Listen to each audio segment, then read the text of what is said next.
Sebelum nonton video ini, jangan lupa like, share, comment, and subscribe. Dan jangan lupa tekan tombol loncengnya. Terima kasih. Assalamualaikum warahmatullahi wabarakatuh. Selamat siang Bapak Ibu, Mbak, Masnya, dan teman-teman di seluruh Indonesia, khususnya Kabupaten Pasuruan, Hiduboro. Pada kesempatan siang hari ini kami akan membahas terkait PAK, yaitu penyakit akibat kerja. Tetapi sebelumnya kami mohon like, komen, dan subscribe-nya di bawah ini. Karena bagaimanapun subscribe dari Anda semua sangat kita harapkan demi kemajuan kita bersama. Baik, kita akan membahas terkait penyakit akibat kerja atau biasa disebut dengan PAK. Sebelum kita membahas lebih lanjut, Bapak Ibu sekalian, kita harus lebih paham dulu terkait apa sih itu PAK atau PAK ya. Jadi PAK itu bahasa Latinnya juga disebut sebagai occupational arthritis, di mana pengertian daripada PAK itu adalah penyakit yang ditimbulkan akibat dari kerja maupun lingkungan kerja. Semua itu bisa disebabkan karena misalkan mesin, kemudian bahan kimia. Jadi bisa ditimbulkan dari beberapa unsur yang bisa juga menyebabkan pekerja menjadi cacat atau bisa juga cacat total. Jadi dampak daripada PAK itu sendiri itu sangat beresiko sendiri bagi pekerja tersebut. Terkait aturan atau undang-undang yang melindungi terkait PAK itu bisa kita pelajari bersama, bisa kita lihat di Permenaker nomor 1 tahun 1983. Jadi PAK itu sendiri apabila bisa menyebabkan cacat total untuk pekerjanya, itu menyebabkan tenaga kerja tidak bisa bekerja seperti sedia kala. Jadi karena itu sehingga pekerja sendiri bisa juga mengalami sakit, baik penyakit dalam, baik secara fisik, ataupun bisa juga menyebabkan terganggunya penglihatan atau pendengaran bagi tenaga kerja tersebut. Nah, apa sih bedanya antara PAK dan atau penyakit akibat kerja atau penyakit karena hubungan kerja? Kalau definisi dari penyakit akibat hubungan kerja itu sendiri itu lebih dipermudah daripada PAK, karena penyakit yang disebabkan oleh penyakit akibat hubungan kerja itu secara tidak langsung pekerjaannya bisa disebabkan dari berbagai jenis faktor. Faktor-faktor tersebut diantaranya adalah faktor fisik. Nah, faktor fisik secara otomatis akan berhubungan dengan fisik tenaga kerja itu. Bisa berupa kekuatannya, bisa juga sehingga pekerjaannya tidak bisa maksimal. Jadi faktor fisik itu juga bisa dilihat dari suara tinggi atau kebisingan yang disebabkan oleh mesin. Jadi kita ambil salah satu contoh di sebuah perusahaan tenun. Nah, karena perusahaan tenun menggunakan mesin tenun yang suaranya sangat tinggi dan bising, sehingga karena setiap hari mereka berhadapan dengan mesin, sehingga tidak sengaja dan tidak dirasakan oleh pekerja itu sendiri, sehingga menyebabkan pendengarannya kurang berfungsi. Terus kemudian temperatur atau suhu itu juga bisa menyebabkan.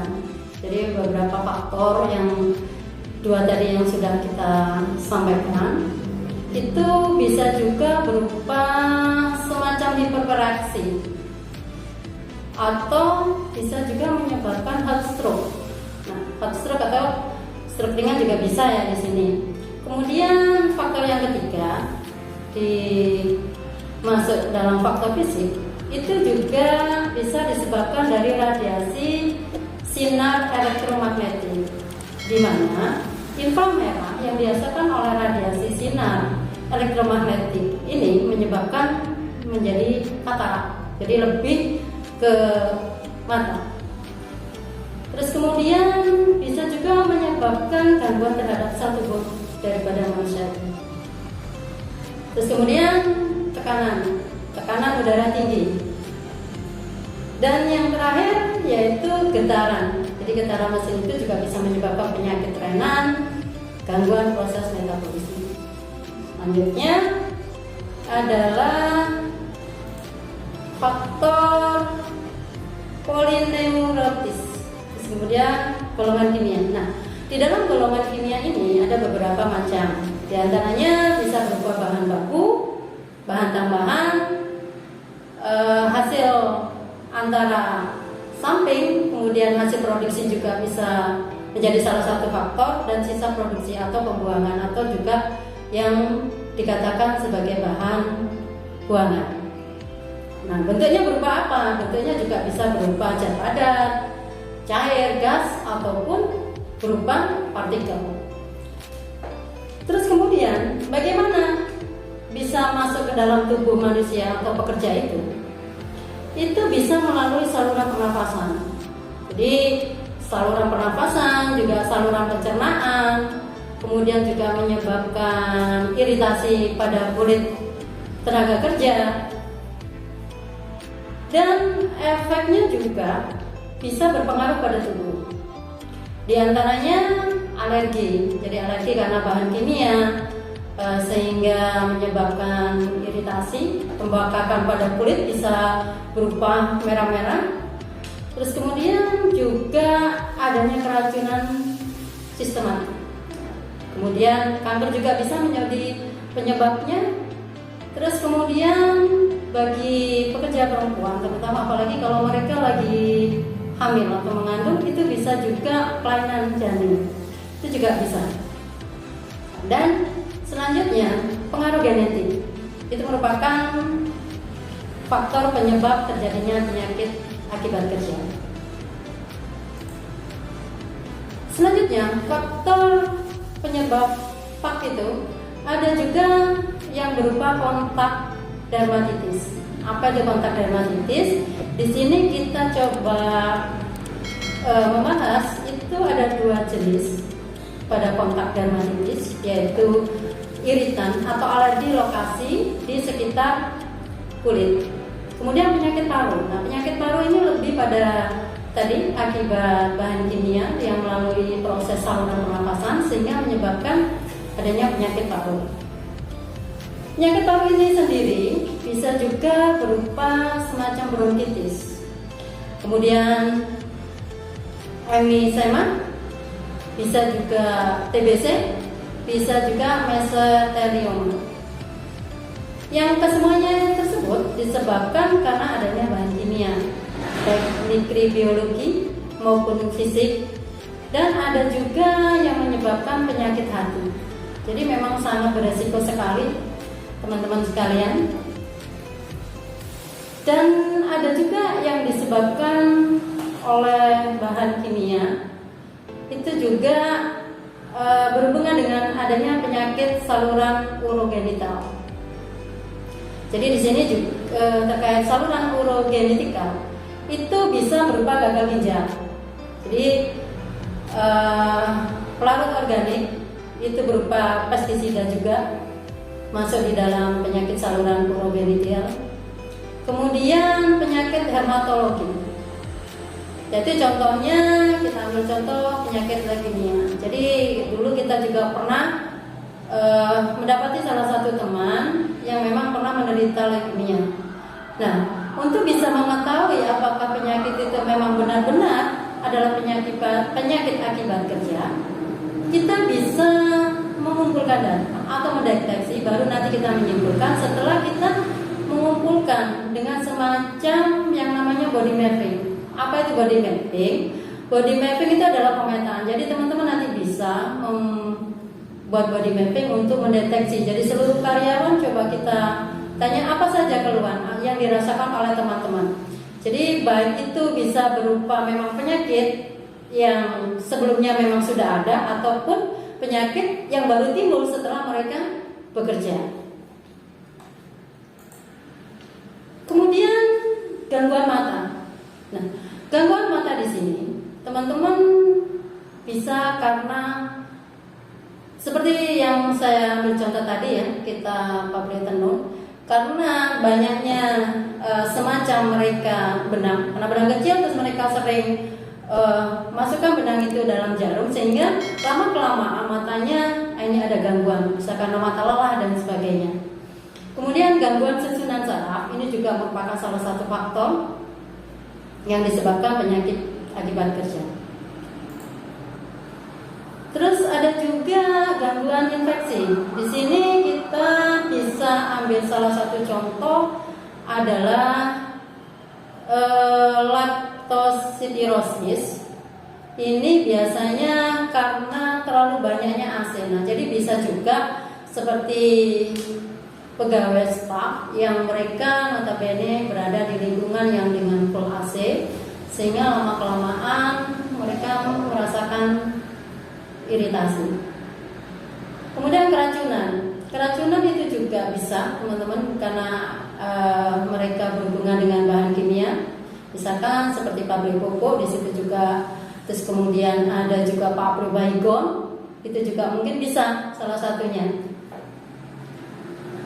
Kemudian bagaimana? Saya ulangi lagi tadi cara kita mendeteksi adanya penyakit akibat kerja tersebut. Yaitu salah satunya peran serta serikat pekerja yang ada di perusahaan. Jadi bisa juga dengan kita bisa mendeteksi, kita coba buat antara serikat pekerja dengan perusahaan dengan membentuk yang namanya P2K3, yaitu Panitia Pelaksana Keselamatan Keamanan Kerja. Jadi di situ memang merupakan suatu wadah bagi teman-teman untuk memberikan pertolongan pertama apabila terjadi tenaga kerja yang mengalami sakit pada waktu bekerja. Jadi setidak-tidaknya diusahakan masing-masing bagian atau setidaknya minimal di pos satpam adanya kotak P3K. Jadi kita seandainya mengalami ada salah satu pekerja, kita tidak sampai membiarkan mereka begitu saja, tetapi bisa ditolong dengan adanya obat-obat yang ada di lingkungan tempat kita bekerja. Kemudian terkait pemantauan kesehatan tenaga kerja, di sini ada beberapa faktor yang kita ulas. Di antaranya adalah riwayat penyakit. Nah, dimaksud di sini terkait riwayat penyakit, apakah memang tenaga itu benar-benar tidak mempunyai sakit, ataukah mereka sebelum bekerja memang sudah mempunyai penyakit bawaan, misalkan seperti darah tinggi, seperti emah misalkan, atau lambung, atau mereka memang iritasi atau alergi terhadap bahan kimia. Kemudian riwayat pekerjaan. Nah, di sini maksudnya riwayat pekerjaan adalah di mana mereka bekerja di lingkungan apa, dalam bidang apa, dan dalam sektor apa.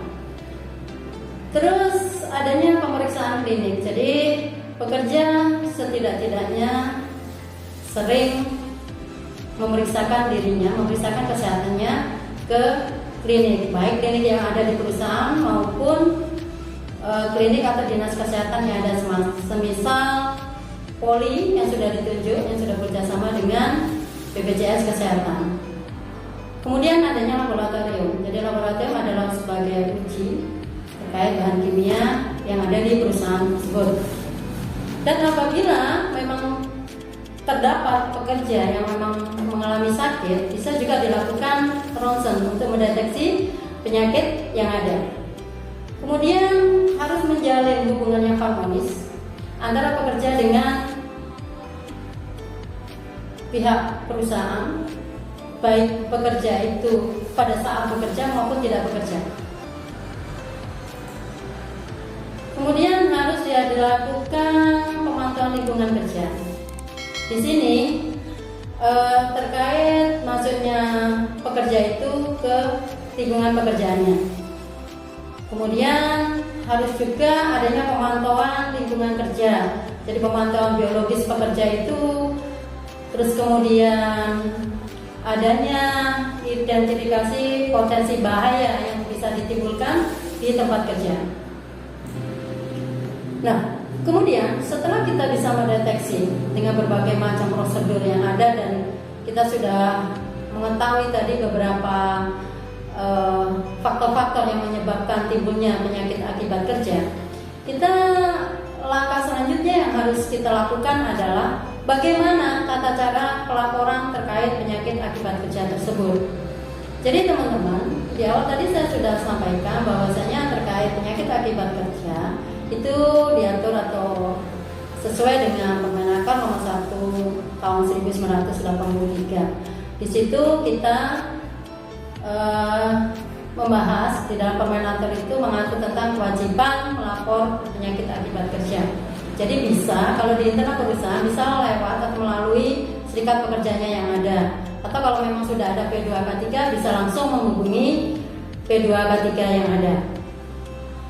Di dalam Permenaker nomor 181 yaitu khususnya pasal 2 ayat A. Di situ disebutkan bahwasanya pengurus dan badan yang ditunjuk wajib dilaporkan secara tertulis kepada kantor Bina Lindung Tenaga Kerja setempat. Jadi kalau memang misalkan kita bekerja di lingkungan Kabupaten Pasuruan, maka kita melaporkannya di wilayah Pasuruan tersebut. Dan di pasal 3 juga dijelaskan di situ bahwasanya pelaporan diberlakukan dalam waktu paling lama 2 kali 24 jam. Misalkan pada saat teman-teman berangkat ternyata mengalami kecelakaan. Nah, sesuai dengan Permenaker pasal 3 tadi, pelaporan terkait kecelakaan kerja adalah pada saat terjadinya kecelakaan kerja dengan syarat adalah melalui jalan yang biasa dilewati oleh tenaga kerja itu sendiri. Misalkan rumahnya yang ada di Lawang, jalan yang biasa dilalui adalah sepanjang jalan raya antara Lawang sampai Purwosari misalkan. Tetapi disebabkan karena satu hal, mereka melewati jalan yang tidak biasa dilewati, misalkan putar lewat Purwodadi atau dan sebagainya. Maka di situ sesuai dengan laporan yang sudah terjadi atau laporan kepolisian, itu nanti akan bisa dilaporkan ke BPJS Ketenagakerjaan itu maksimal 2 kali 24 jam. Seperti itu teman-teman. Kemudian di pasal 4 juga di situ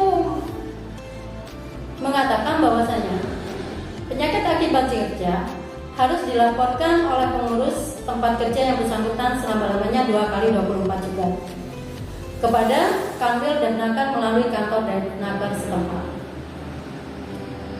Di pasal 4 ayat B di situ mengatakan bahwa untuk melaporkan Pak harus menggunakan bentuk format B2 atau F5. Jadi ada semacam formulir untuk kita mengisi terkait penyakit akibat kerja tersebut. Kemudian ada juga P3 atau form 6. Kemudian P8 atau F7. Jadi itu tata cara terkait pelaporan penyakit akibat kerja. Jadi itu yang bisa saya sampaikan di kesempatan siang hari ini. Terima kasih. Kurang lebihnya kami mohon maaf yang sebesar-besarnya. Assalamualaikum warahmatullahi wabarakatuh.